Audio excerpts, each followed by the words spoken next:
पर मुझे लग रहा है कि पिछले 1 साल का जो प्राइस एक्शन है, उस पर थोड़ा-सा एक सर्विलेंस की ज़रूरत है क्योंकि लगातार इस स्टॉक में ये मूव्स आए हैं। अब करीब-करीब 6% नीचे इस समय ये स्टॉक फ्रेश 52 वीक लो और हर्षद का 52 वीक हाई पता है आपको कितना था? अभी हम्म। 345 पर है स्टॉक। गेस करिए। साढ़े 1800, वाह। 1865। एक बार स- ज़रा 12 महीने का चार्ट लेकर आइए इसका और ये देखिए ये जो स्टॉक हाँ, है, 1864 था। हाँ, ये लगातार और ये मतलब कई बार मतलब कई प्लेटफॉर्म्स पर रेकमेंड हुआ ये स्टॉक और लगातार लगातार इसमें गिरावट है और काफ़ी लोग फंसे हैं इस स्टॉक में।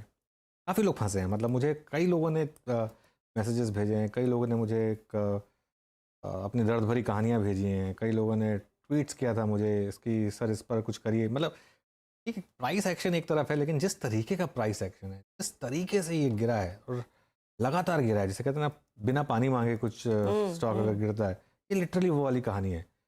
अग्रवाल जी इसको देखा तो होगा आपने इस स्टॉक को सुना तो होगा इसके बारे में कोई व्यू है क्या इस पर?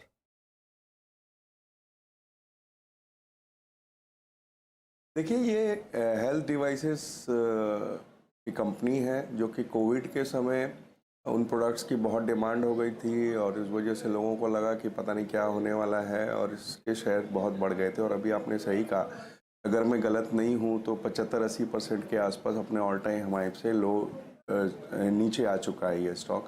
और अभी भी मुझे नहीं लगता कि इसमें ऐसा कोई रीज़न बनता है कि स्टॉक में बना रहना चाहिए। दूसरी तिमाही के नतीजे देखेंगे, लॉस में आए थे। कुछ दिन पहले ऐसी खबरें आई थी कि प्रमोटर ने भी अपने शेयर बेचे हैं। मेरे हिसाब से तो इस वक्त भी बेहतर ये होगा कि लोग निकल जाएं। ये सलाह ये इनफैक्ट वाकई में एक सबसे बड़ा शॉकर रहा है जिस तरह से स्टॉक टूटा है। 1864 जैसा अनुज मेंशन कर रहे थे, 52 वीक हाई। और इसमें एक और चीज़ मैं पढ़ रही थी, इनफैक्ट इस पर सोशल मीडिया पे काफ़ी चर्चा हो रही है आजकल बिल्कुल। कि प्रोमोटर्स भी बड़े पैमाने पर अपना चंक जो है मार्केट में ऑफलोड करते दिखाई दे रहे हैं, तो वो भी एक ट्रिगर रह सकता है वो सेलिंग को एग्रीवेट करने के लिए। और प्रोमोटर जब बड़े पैमाने पर स्टॉक बेचता है, that's of course not a good sign किसी भी रिटेल निवेशक के लिए।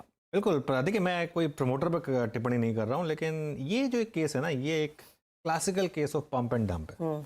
हम्म। क्लासिकल पंप एंड डंप, इसकी और कोई डेफिनेशन नहीं है, इसकी और कोई मैं कहता हूँ कि परिभाषा नहीं है।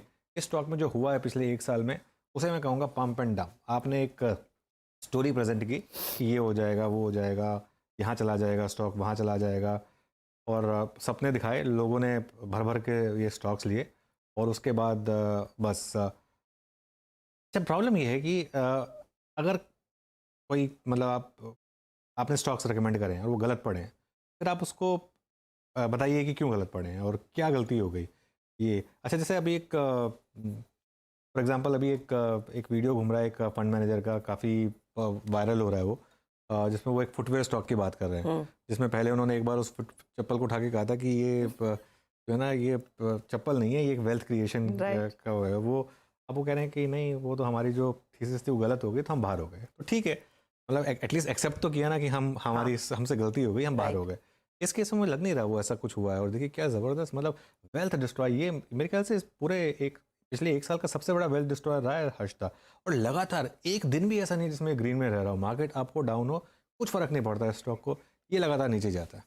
इनफैक्ट जो मैं प्रमोटर्स का बोल रही थी ना अनुज, क्योंकि इस पर अगर आप स्कैन करें तो कुछ वेबसाइट्स है जहां पर फटाफट से वो डेटा आ जाता है।